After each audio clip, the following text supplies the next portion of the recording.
tell you the fight that I'm really looking forward to, because I don't know what's going to happen, is Khamzat versus Strickland. I'm very interested in that fight. Strickland is a fucking nightmare standing up. For sure. He's a nightmare. For sure. When he did a Fluffy Hernandez, I was like, holy shit, man. The body shot, the finish. But he made Fluffy fight. You know, he fights at a slower pace. He has his own pace in there, and he kind of forces the other guy to fight. His opponent has to fight this pace with him. I think the best chance is to blitz him, do unorthodox things, because he wants to jab, circle, throw a kick, jab, circle. He keeps a very slow pace. He's not sprinting or trying to blast you out of there. He just he doesn't get hit much. Chips away, high guard, good shell. Yeah, very good shell. His defense is extraordinary. Man, that motherfucker doesn't get tired in there. Right. And the Fluffy fight was like, I thought Fluffy was going to be a problem.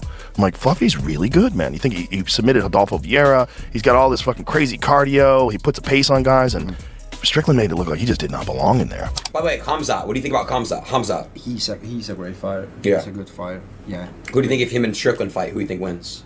Oh, Khamzat. I think Sean wins that. Yeah? You think so? Yeah, I do. I want him. Khamzat literally was taken down with ease and just bullying him. I mean, but it's hard to picture Sean just getting fucked up. Just we've seen him fight so many times, and no one really ever, even when you have close fights, never getting his ass kicked. So I'm excited for that fight. He got knocked out though. Huh? Didn't he get knocked out? Nah. By prayer? No, yeah, he did. Fucking left hook to the chin. Marvov, I know Marvov beat Kyle Bohaya, but when you look at it, Strickland's already beat Marvov. Yeah, it was a while ago, but a win's a win. And he just put a beat down and a stoppage on Fluffy, right? Marvov beat Kyle Bohaya by decision, and we all know this sport's about what have you done for me lately. There is a backstory between Chimaev and Sean Strickland. They have trained with one another. There's a bit of shit talk. There's going to be bad blood. We know that the lead up to the fight will be goddamn insane, right? Chimaev doesn't hold back. He talks shit, but in a kind of reserved way, but like he truly believes in himself. And Sean Strickland is just going to go on the full offensive. We know that. He's going to be talking some crazy shit. Dana even joked about it on the little show that we did there. He said they're going to need extra security for that fight, during the fight week, leading up to the fight, after the fight, in the fight. It's going to be a mad one, because Sean Strickland doesn't hold back. And you know what? Even if you don't like the shit that he says, you have to appreciate the entertainment value that he brings to the table. And then on top of that, the performances inside the octagon. That one against Fluffy, that was a different Sean. Khamzat versus Sean Strickland is one of those matchups where opinions are all over the place. Some fans point to Khamzat's wrestling and say it's a clear advantage, while others steer the fight into a different kind of battle. The predictions are all over the map, and that's what makes it so intriguing. Here's what people in the fight world are saying and where they think this matchup could go. And against Chimaev, we've seen him when he has faced adversity, and while he has been able to pass those tests, it still does seem to fatigue him and confuse him when he is in those situations, because he's so used to being the hammer and not the nail. Again, I think that from a matchup standpoint, it's going to be really interesting to see, really, like I said, the first couple of minutes of this fight, to see if Chimaev is able to implement his game plan. Because if not, I think it's going to be a really interesting fight, and a fight that Sean Strickland can win despite the long odds. Yeah, I mean, there's a possibility Khamzat just goes out there, takes him down, and dominates him, right? So we're going to see where he's at. But the other thing with Sean Strickland is he's a pretty big dude. We know Khamzat sort of, with cardio-wise, even with DDP towards the end, he was pretty tired. And Sean Strickland's cardio is through the roof, right? Like he's go, go, go, go, go. And he's going to, if you're standing with him, he's going to take up that octagon. He's going to push you back. He's so tiring to fight against when it comes to everybody in the division, right? It's just hard to fight him.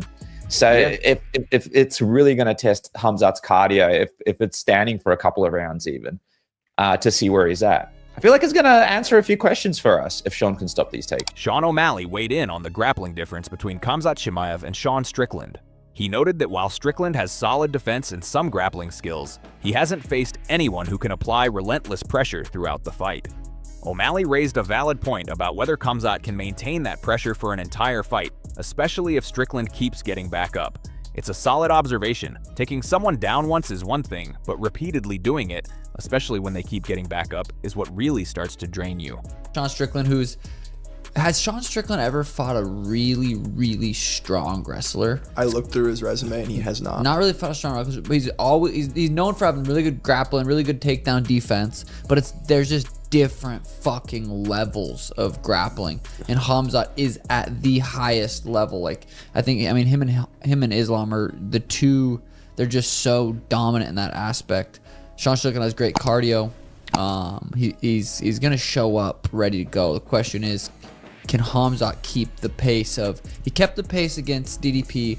But he was able to take him down early and literally hold him down the whole time. That is fatiguing. He was able to do that. But what's more fatiguing is taking someone down, they get up. Taking someone down, they get up. You took him off 3-4 times in a round. That's going to start to wear on Khamzat. If Sean can get up, and that's going to be the question mark there. I feel like Khamzat's going to be able to get a hold of him. He's going to be able to take him down. But is he going to be able to do that over and over and over? Is he gonna be able to finish him? I don't know. He even painted a very specific scenario for how the fight could unfold. He sees the early rounds going in Khamzat's favor with control and damage, but then later rounds potentially shifting if Strickland starts reading the shots and defending better. That's where he sees a potential turning point for Strickland, if the fight becomes more of a striking battle. Once the pace slows down, he compared it to situations where a high-level grappler comes in and makes a good fighter look stuck. O'Malley clearly leans toward Khamzat having early success, but he's not entirely convinced it'll be smooth sailing the whole way through. Down, but is he going to be able to do that over and over and over? Is he going to be able to finish him? I don't know. I think, what would be absolutely epic is if Khamzat took him down first round, second round, beat his ass a little bit, and then Sean Strickland kind of started stuffing the shots in the third, and then started piecing him up in the fourth, and Strickland got it done. It would be fucking sweet. But we just saw Charles versus Max. Charles dominated. I mean, it's weird when you think of Charles, you don't think of like super great wrestler. A lot of his takedowns kind of come from body locks and trips from the body lock, which is great wrestling. But Max had never really fought like a super high level wrestler.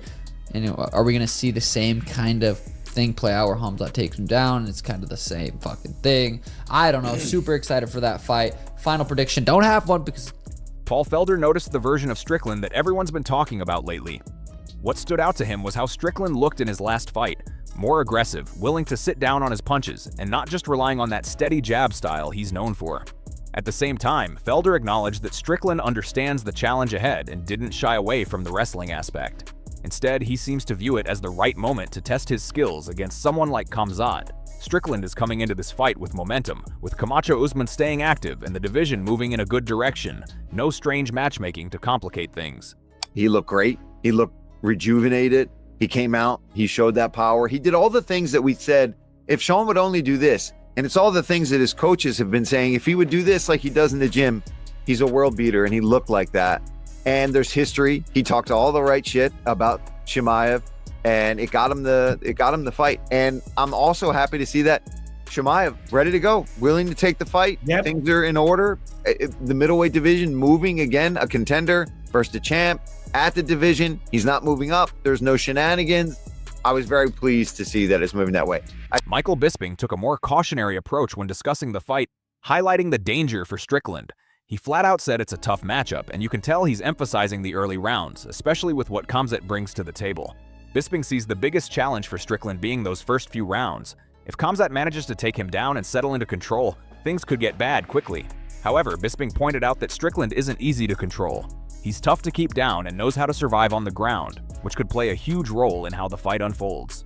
It's a tough fight for Strickland, I'm not going to lie, but he is tough to take down. He's tough to hold down. He does have a ground game, and he's going to talk some shit. And I've heard there's a bunch of Chechens hunting Sean Strickland down in Las Vegas, and he's got to be careful. And I heard Sean like, hey, man, I've got guns. I got guns. You can come to my house, man. Here's the thing, guys. If they come to my house, I got the guns. I'm almost certain Strickland's going to have a gun with him wherever he is in Vegas, and good luck. Yeah, he's going to need it. Bisping also mentioned that the timing of the fight and the way Sean Strickland earned his title shot made sense to him. He didn't just win, he made his victories count. Bisping pointed out that this fight works because of the fighters themselves, and there's no need for heavy marketing or build-up since both Khamzat and Strickland will sell the fight with their styles and personalities. He also discussed the challenge Khamzat presents, particularly the pressure he brings. The real question, according to Bisping, is whether Strickland can withstand the wrestling and prevent Khamzat from settling into his rhythm, or if Strickland can make Khamzat work hard enough to wear him down. Messed up to Imavov, look at his resume or whatever, and on every one I responded, hey guys, who was his last loss though? Like, Yeah. if your last loss is to a guy who's coming off of a performance like that against somebody who we all agreed was one fight away from the title in Fluffy Hernandez, you go out there and finish him like that, jump on the mic. How do you not? Especially for a company starving for an American champion. He lost to Strickland in 2023, November, January, sorry. So 3 years ago. I think He's I on a called that one. 5-fight win streak. And he beat Izzy. That was sensational. Second round knockout, right hand over the top. Against Borralho, impressive victory, but not as good as Sean going out there and beating the brakes and finishing Fluffy. And then on the microphone as well, the way that he acted, then with the backstory and the beef and the way that, these guys are going to shit talk it up. Sean Strickland's not going to back down. People talk about wanting to see rivalries and real characters. Well, my God, you have got it here, 100%. Yeah. But the big question is, can he stop the takedowns? Can he take the shots from Khamzat? Because he's got knockout power as well. He's not just a wrestler. Luke Thomas takes a different angle by focusing on what actually makes this fight matter right now, not just who deserves the title shot. While he acknowledges that someone like Ivo probably earned the shot, he keeps coming back to the fact that this matchup feels more compelling. It has real tension, not something manufactured. That adds a layer of excitement and changes how people view the fight. When he shifts to the matchup itself, Thomas emphasizes Strickland's style, particularly how he defends takedowns. He's not saying Strickland will shut Khamzat down completely, but he makes it clear that Strickland's defensive skills give him a solid base to survive the early rounds and potentially drag the fight into deeper waters. I don't know what the right answer is in this particular equation because somebody's going to get done wrong. And what I mean by that is if they had gone, Danny, with the Imavov fight, okay, did you give it to the guy who done the most work to get the fight? Yes, you did. On the other hand, I think a lot of folks would be saying, well, now what are we going to do with Sean Strickland? And also, are we really going to give up? I mean, there are not that many organic kind of like real feuds in modern MMA or modern UFC. This is an example of one. This is a real feud. The guys used to train together. They have real bad blood. I agree with you. I think that that media week is just going to be ignorant. Luke Thomas also touches on the odds and the gap between them, suggesting that he's not entirely sold on the fight being as one-sided as some might think. While he still expects Khamzat to be the favorite, he questions how clean that win would actually look. His main point is that Strickland isn't an easy style to handle, especially if the early phase of the fight doesn't go Khamzat's way. Thomas isn't predicting a change in the result, but he does see the fight playing out differently. Essentially, he's saying it could get messy, and that's what makes it so intriguing. Let me check. Yeah, please do, because I'd be curious to know. I would imagine, Danny, that a guy like Chimaev is going to be the favorite, no matter if it's Imavov or if it's Strickland. But the other problem here is that, like, dude, Strickland's takedown defense, not for nothing, it's pretty good. It's pretty good. And again, is that enough to beat Chimaev? Let's see, what do the odds say? From our friends at DraftKings, Chimaev -410, Strickland +320. Okay. They don't have it that competitive, but this is the problem. This is the problem. I don't think Imavov is more competitive relative to Strickland against Chimaev. Do you agree? 100%. Danny Segura didn't hold back, saying that this is the better fight, even if it skips over the more deserving contender. But he doesn't just leave it at hype, he ties it back to the matchup itself. Segura points out that if you're choosing which fight to watch, this is the one people will pay for because it feels bigger and more engaging. He then connects this to Strickland, emphasizing that he's the more interesting threat, not just because of his personality, but because of how he fights inside the cage too. Segura makes it clear that Strickland brings a dynamic challenge, making this matchup even more compelling. But this is one of those odd cases where merit-wise, I mean, there's no arguing that Nasruddin Imavov deserves the opportunity, but the better fight is Strickland. And if, you know, as a customer, as a fan, just putting my journalist role aside, looking at the fight, like if I had to pay, and again, we're not in pay-per-view era anymore, but if I had to pay $50 to watch Strickland versus Khamzat or Khamzat versus Imavov, I'm paying for the Strickland Khamzat fight. I do think the buildup is going to be a lot more interesting, even though it might get a little weird in some territories. But the fight is interesting. I do think Strickland poses the more interesting threats, and this is all around the bigger fight. And in an era where the UFC has been pretty shitty, and the product has been very boring and bland. He dives deeper into the idea that typically, when you skip over rankings, the fight quality tends to suffer. But in this case, Segura argues you actually gain in terms of excitement and challenge. That's the key part of his take. Strickland presents a tougher and more complete challenge for Khamzat compared to someone like Mavi. So, while he still sees Khamzat ahead, he frames this fight as one where Khamzat has to deal with more layers and complexities than people might expect. James Lynch focused on why the UFC decided to make this fight in the first place. He explained that despite some thinking Nasruddinov deserved the shot more, the UFC clearly saw the bigger picture.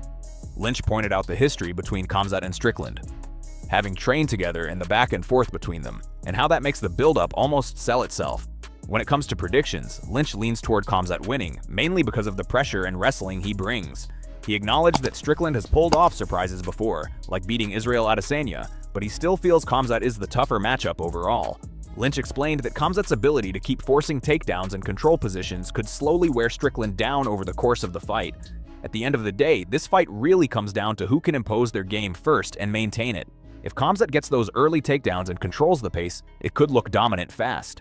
But if Strickland keeps getting back up and drags it into the later rounds, that's where things can shift and get uncomfortable. That's why there are so many split opinions on this one. It's not as simple as people think, and one small moment could change everything in there. Let us know in the comments below who you've got winning this fight and how you think it plays out.